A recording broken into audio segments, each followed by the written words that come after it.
Վարդան Այգեկցի խրատ, աղքատության և խոնարհության մասին։ Կամավոր աղքատությունը շատ գովելի է։ Տերը ավետարանում երանելի է համարում նրանց, ովքեր հեռանում են աշխարհից և նրա բոլոր ախտերից և նմանվում են անինչ և անվարձ Աստծո որդուն։ Ինչպես վկայված է գրքում, շատերը դարձան կամավոր աղքատներ, և որովհետև ծանր է աղքատության բեռն ու լուծը, ինչպես երկաթե հնոց, այս պատճառով է ասվում, թե ավելի լավ է աղքատանալ,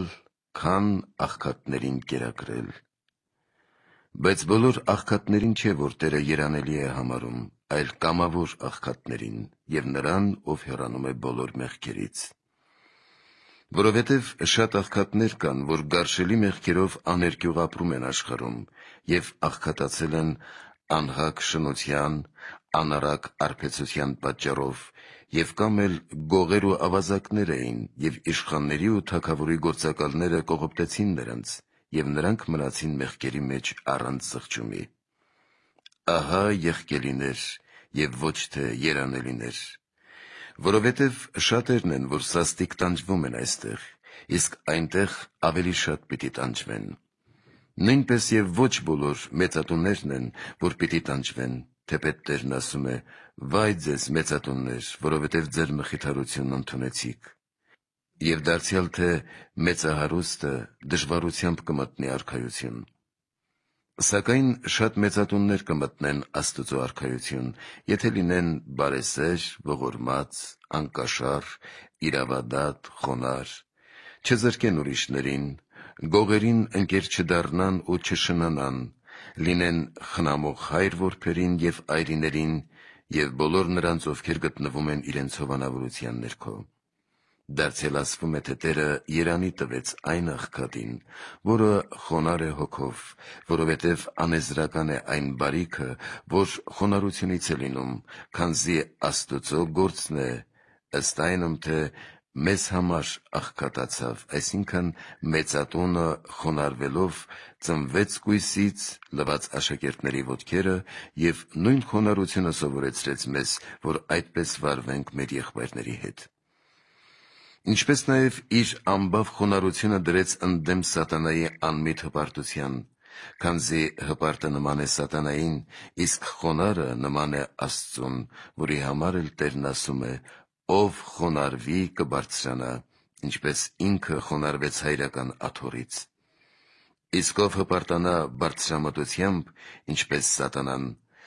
նրա նման կիջնի դժոխքի հատակը։ Եվ դարձյալ ասվում է, թե ճշմարիտ և Աստծուն հաճելի խոնարհությունն այն է, որ երբ անտեղի բամբասում են մեկին, դատապարտում ու ասում. «Մեղքեր ես գործել», նա հանձն է առնում հոժարությամբ և հավանություն է տալիս ուրախությամբ։ Դարձյալ հեզությունը չափազանց մոտ և կցորդ է խոնարհությանը,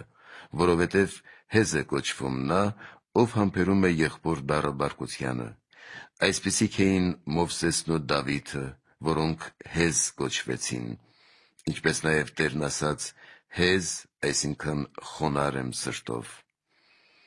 Նաև ներողամիտն ու համբերողն են կոչվում հեզ իրենց խոնարհամտությամբ, որն իրագործեց Տերը, նաև նրա բոլոր սուրբերը։ Արտաքին իմաստասերներից մեկի վկայությամբ հեզը նա է, ով համբերում է բամբասանքներին և արհամարհանքներին, չի վիճում, հանդարտ է և քաղցր վարքով, արհամարհում է մաղը, հաստատուն է ու հանգիստ։ Հիրավի, Տիրոջ կողմից երանություն տրվեց նրան,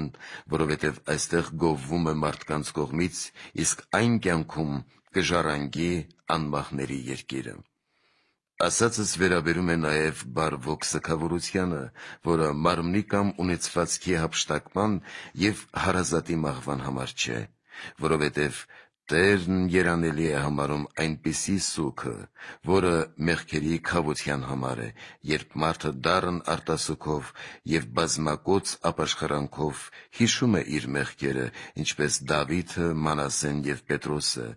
և հույժ մղկտալով սգում է, երբ տեսնում է Սուրբ Ավազանի ծնունդներից որևէ մեկին մեղքից կործանվելիս։ Դարձյալ Մտաբերելով նախաստեղծի անկումը, լալիս է չարաչար մեծ սգով, թե մարդը չարի խաբեությամբ ինչպիսի մեծ փառքերից զրկվեց և ընկավ այս անսահման տառապանքների գիրկը։ Արդ այս բարիքներին մերձ ու եղբայր է խաղաղության գործը, որը բարձրագույն բարիք է։ Տիրոջ կողմից երանելի համարվեց խաղաղարարը, և սա ստույգ Աստծո գործն է, որովհետև խաչի վրա իր իսկ արյունով խաղաղություն կնքեց հոր և մարդկային ցեղի միջև։ Այս էր, որ երգում էին հրեշտակների անմարմին դասերը փառք Աստծուն բարձունքներում և երկրի վրա խաղաղություն։ Արդ ամեն ոք, ով խաղաղարար է և խաղաղասեր է, Աստծո որդի է կոչվում, որովհետև Աստծո որդու գործն է կատարում, իսկ նա, ով խռովարար է, խռովասեր, մարդկանց դրդում է խռովության ու ցավագին կռվի, սատանայի որդի է, որովհետև սատանայի գործն է կատարում։ Եվ որ ամբավ բարիք է խաղաղությունը, նայիր և տես, որ թագավորները, որոնք ունեն աշխարհի բոլոր բարիքները, սակայն խաղաղություն չունեն, չեն կարողանում խնդալ ուրախությամբ։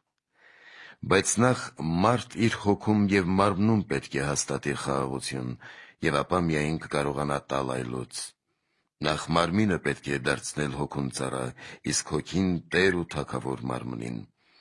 Չափի մեջ պահել մարմինը սակավ կերակուրներով ու պարկեշտ զգեստներով, միայն որպես գրաստ հոգու բեռնակրության համար, որպեսզի կարող լինի բարին վաստակել հոգու պետքերի համար։ Չպետք է գերացնել մարմինը, բազում ախտերով իշխան դարձնել տիրապատկեր հոգուն և ինքն իրեն միշտ խռովել։ Արդ, ով այսպես է անում, նա է խաղաղարարը, որին երանի տրվեց Աստծո բերանով։ Եվ նա այնժամ միայն կարող է այլոց խաղաղություն պարգևել, հեռացնելով չար խռովությունը, որի շնորհիվ ըստ իր կարողության կկոչվի Աստծո որդի։ Արդ խաղաղությանը գալիս և միանում են անուխակալությունն ու անհիշաչարությունը, որոնք նույնպես Աստծո գործերն են, որ ինքը կատարեց և ապա մեզ սովորեցրեց կատարել։ Քանզի մեր նախաստեղծ հայր Ադամն ու նրա որդիները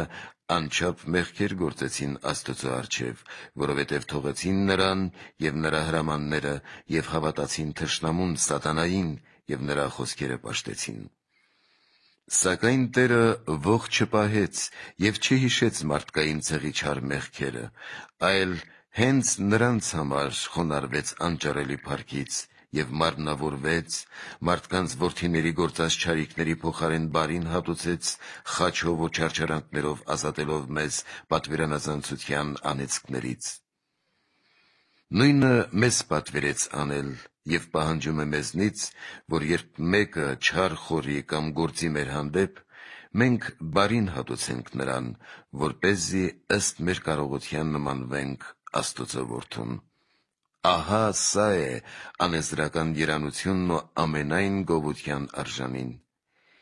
Իսկ եթե միշտ հիշում ենք մեր եղբայրների չար գործերը, կուտակված ոխը մթերելով, պահում և ուռճացնում, հնարավորության դեպքում վրեժ լուծում և չարի փոխարեն չար հատուցում, ահա, սիրելիներս, գործակից եղանք բանսարկուին, որովհետև կատարեցինք նրա կամքը, քանզի չարն էլ ոխը մթերած պահելով Աստծո և մարդկանց հանդեպ, Ադամին դուրս հանեց դրախտից։ Ապա տես, ով մարդ, թե որքան մեծ չարիք է, երբ որևէ մեկը բարու փոխարեն չար է հատուցում։ Եվ արդ ամեն ոք թող ճշմարտապես ճանաչի և մտապահի, որ ոխակալը եթե անգամ կատարի բոլոր տեսակի բարեգործությունները և մահու չափ ճգնի, իզուր կլինեն նրա վաստակն ու քրտինքը և անընդունելի Աստծուն։ Այս է վկայում նաև բան Աստուծո խոսքն ու հրամանը, երբ ասում է. «Եթե չներեք ձեր սրտում եղբոր հանցանքները և չքերեք ոխը ձեր հոգուց, իմ երկնավոր Հայրը չի թողնի ձեր հանցանքները դատաստանի օրը»։ Նույն խորհրդով է գրում նաև առաքյալը. «Արևը թող մայր չմտնի ձեր բարկության վրա, որպեսզի չար սատանան չմիանա ձեզ հետ ձեր անկողնում և անչափ չարիքներ խորհել չտա ձեզ ողջ գիշեր։ Դա է պատճառը, որ Տերը հրամայեց թողնել պատարագը սեղանի վրա և գնալ հաշտվել եղբոր հետ։ Տեսնում ես, որքան ահավոր խոսքեր է մեջ բերում, որ ջանաս և նախքան պատարագին մասնակցելը հաշտվես եղբորդ հետ։ Արդ մեղանչեց ընկերդ քո հանդեպ փոքր-ինչ, չէ՞ որ դու էլ Աստծո հանդեպ ես բազում մեղքեր գործել։ Եթե ներես եղբորդ փոքրիկ հանցանքը, ապա Աստված էլ կթողնի քո բազմապատիկ մեղքերը։ Դու գիտես, դատաստանն այսօր Աստված քո ձեռքն է տվել։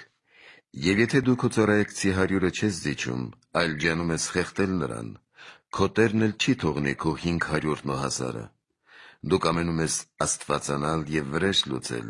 և չես հավատում, թե Աստված ինքը կարող է վրեժ առնել։ Դու իբրև մարդ կարող ես ընդամենը մի փոքր վրեժխնդիր լինել, բայց եթե թողնես Աստծուն, ապա նա իբրև ամենաբարձրյալ կարող է վրեժ առնել թե այստեղ և թե հանդերձյալ կյանքում։ Մի բամբասիր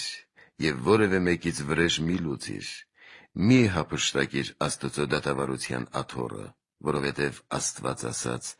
«Իմն է վրեժխնդրությունը, քանզի ես եմ հատուցում»։ Նաև Մարգարեն ասաց. «Վրեժխնդիր է Աստված, երբ կատարում է զրկվածների իրավունքները»։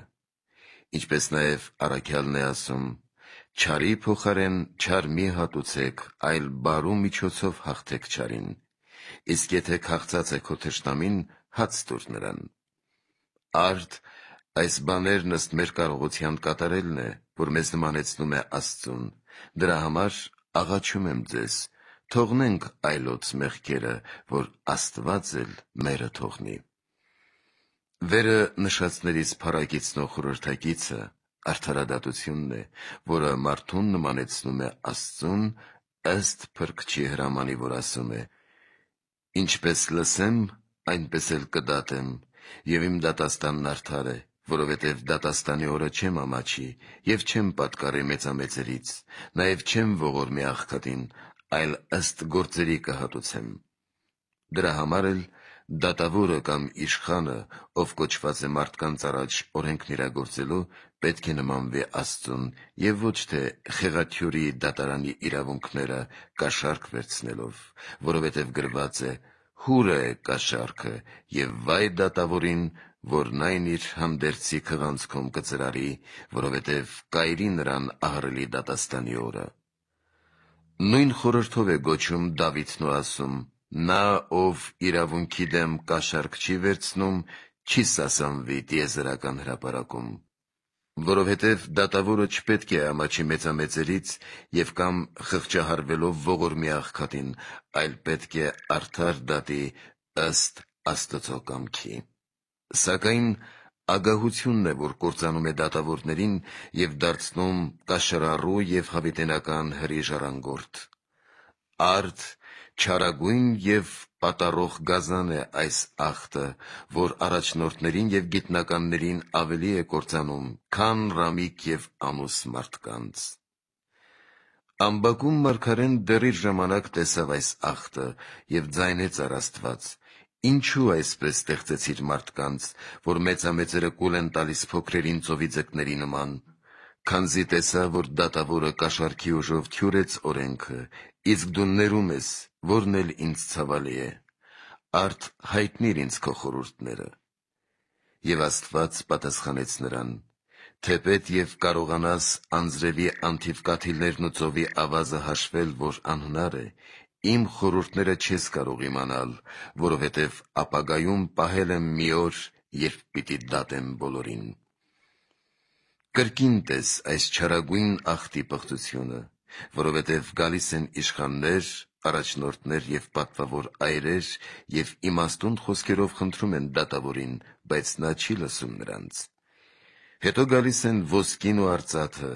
որոնք ոչ ձայն ունեն և ոչ էլ խոսում են, սակայն լուռ իրենց պայծառությամբ խույժ խոցում և կակղացնում են դատավորի սիրտը, և նա հավանելով լսում է անբաններին առավել, քան բանականներին։ Ուստի աղաչում եմ, զգաստացեք իշխաններ և դատավորներ, և կաշառակերությամբ մի գանձեք գեհենի հուրը ձեր անձերի համար։ Արդ ասացներիս, ինչպես խնամքով շարված մարգարտաշարի, գալիս միանում է նաև սրբությունը, որն Աստծո անկողոպտելի գանձն է, այնքան մեծագույն, որ այն ունեցողին երանի տվեց Տերը, հույժ գովելով. երանի նրանց, որոնք սուրբ են սրտով, որովհետև նրանք կտեսնեն Աստծուն։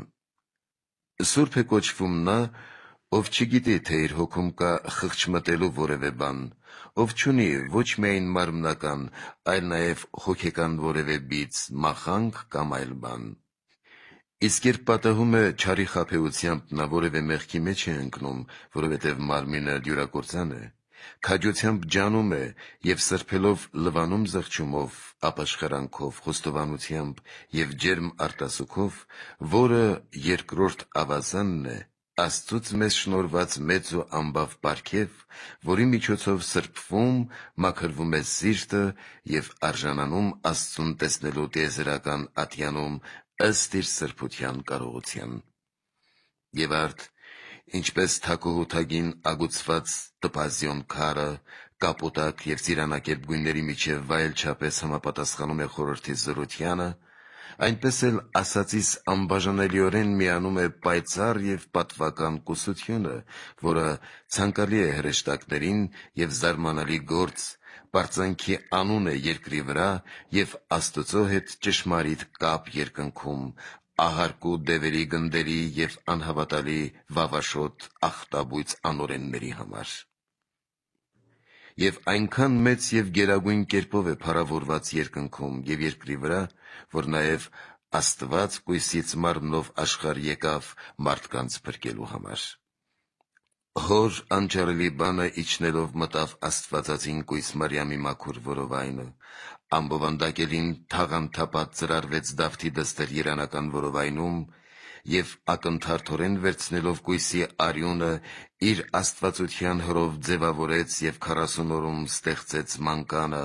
անշփոթ և անբաժանելի կերպով միացնելով աստվածությունը մարդկությանը։ Բանը մարմին եղավ Աստվածածնի որովայնում, հավասար մնալով Հորը և բազմած փառքի աթոռին։ Դրա համար էլ, հավատացյալներ, եկեք երկրպագենք կույս Մարիամին, որովհետև նրա արգանդը առավել սուրբ և բարձր եղավ, քան քերովբեական աթոռները։ Եվ արդ, որովհետև խույս ծանր է այս իրողությունը և բնականից դուրս,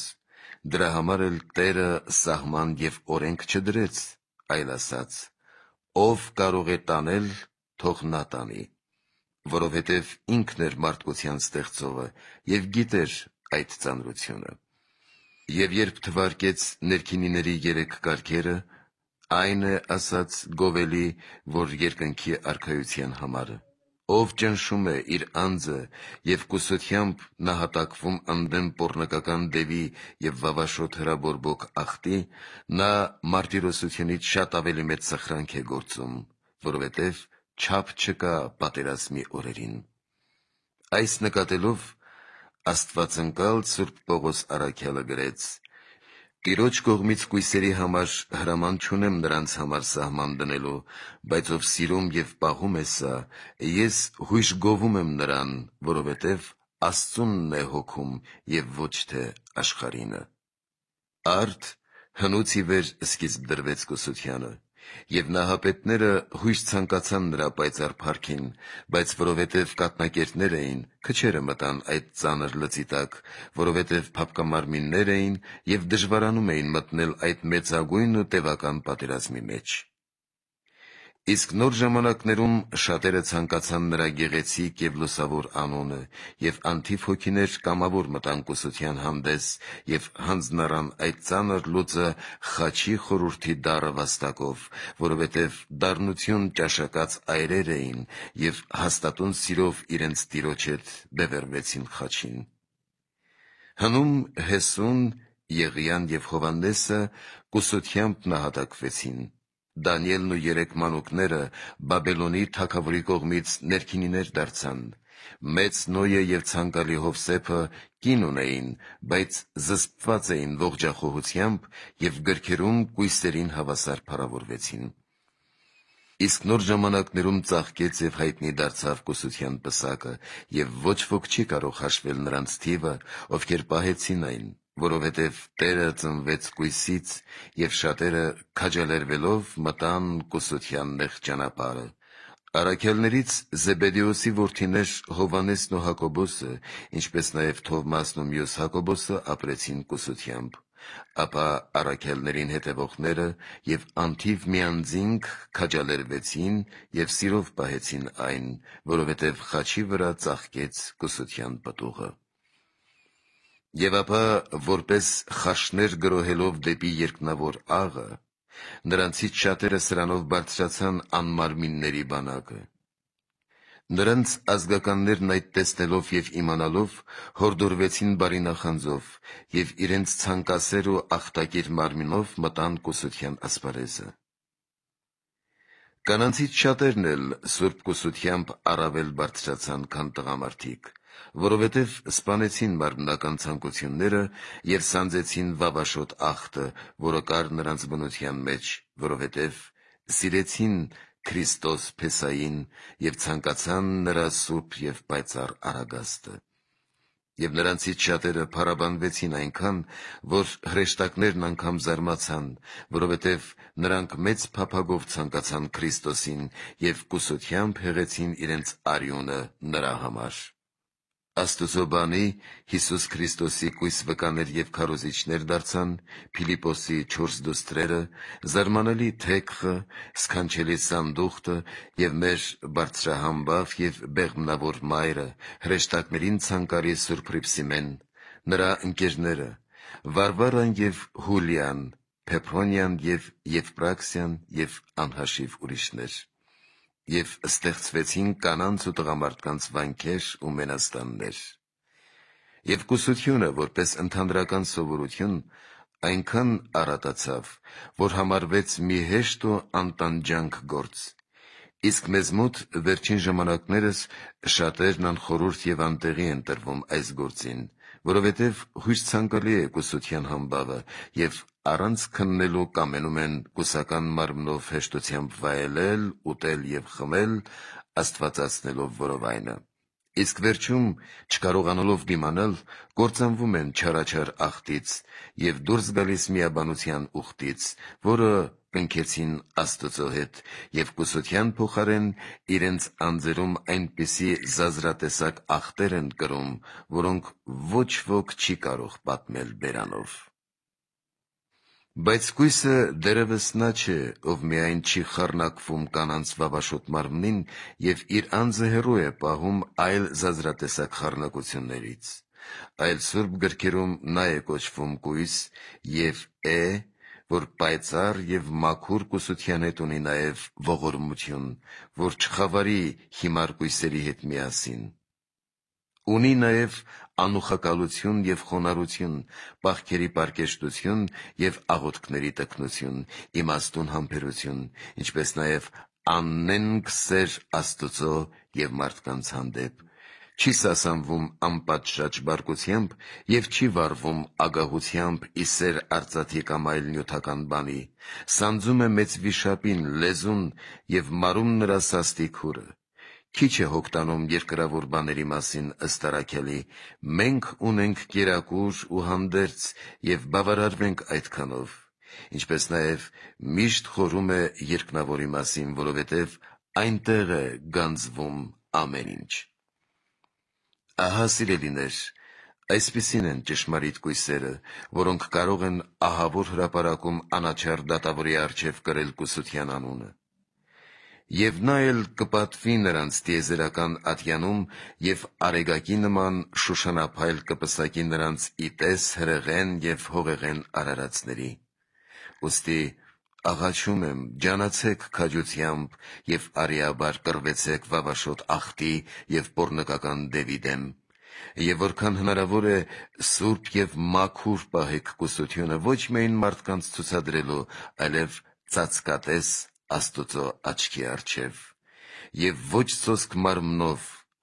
այլ եւ մտքով, եւ խորհրդով պարկեշտ լինենք, նաեւ աչքը անարատ պահենք, որ Աստծո առջև կատարյալ լինենք եւ հանդերձյալ կյանքում արժանի լինենք Աստծո կատարյալ բարիքներին։ Իսկ երբ ամենայնի Տերը ստեղծեց այր եւ կին, օրհնեց նրանց որդեծնությունը եւ ուրախությամբ եկավ նրանց հարսանիքին, եւ առաքյալը սուրբ կոչեց այր եւ կնոջ արդարան կողինը, որովհետեւ նրանք Աստծո արարչության գործիքներ են, ինչպես սղոցը եւ ուրաքը հյուսնի համար։ Եվ Աստված իր օրհնությամբ այնտեղից է մեզ ստեղծում, որովհետեւ Աստծո ստեղծած ոչ մի բան խոտան չէ, եւ հույժ բարի են Աստծո արարածները, ով չափավոր է վարվում նրանց հետ։ Քանզի եթե անկողինը սուրբ օրենքով լինի, առանց սոդոմական ախտի, մերձենալը պարկեշտությամբ որդեծնության նպատակով, եթե մյուս գործերն էլ բարի լինեն, երբեմն այր ու կին իրենց կամքով զբաղվեն աղոթքով եւ հետո միայն գնան միմյանց մոտ, այնպիսի այրն ու կինը կպատվվեն Աստծո կողմից եւ Քրիստոսին մայր, եղբայր եւ քույր կլինեն իրենց բարի գործերի շնորհիվ։ Ինչպես Տերն է ասում. «Ով կատարի իմ հոր կամքը, որ երկնքում է, նա է իմ եղբայրը, քույրը, հայրն ու մայրը»։ Այս խորհրդով սուրբերից մեկն ասաց. «Կույս եղեք, կանայք, որ Քրիստոսին մայր լինեք, զի թեպետ եւ որդիներ ծնեք ըստ Աստծո սահմանածի, նաեւ ձեր մյուս գործերն էլ բարի լինեն Աստծո կամքով, կլինեք մայր եւ քույր Հիսուս Քրիստոսին»։ Արդ, քանի որ այսպես քաղցր, բարեգութ եւ մարդասեր է Աստված, ապա մի եղեք անհույս եւ սաստիկ մեղքերով մի հեռացեք նրանից, այլ օր ու գիշեր ջանացեք ամենայն բարեգործությամբ, եւ պարկեշտ ու սուրբ լինենք այս աշխարհում ըստ մեր կարողության, որպեսզի բոլոր սուրբերի հետ հանդերձյալ կյանքին եւ անճարելի հանգստի արժանի լինենք մեր Տեր ու Փրկիչ Հիսուս Քրիստոսի շնորհներով ու մարդասիրությամբ, ում հետ էլ խորը եւ Սուրբ Հոգուն վայել է փառք, իշխանություն եւ պատիվ այժմ եւ միշտ եւ հավիտյանս հավիտենից։ Ամեն։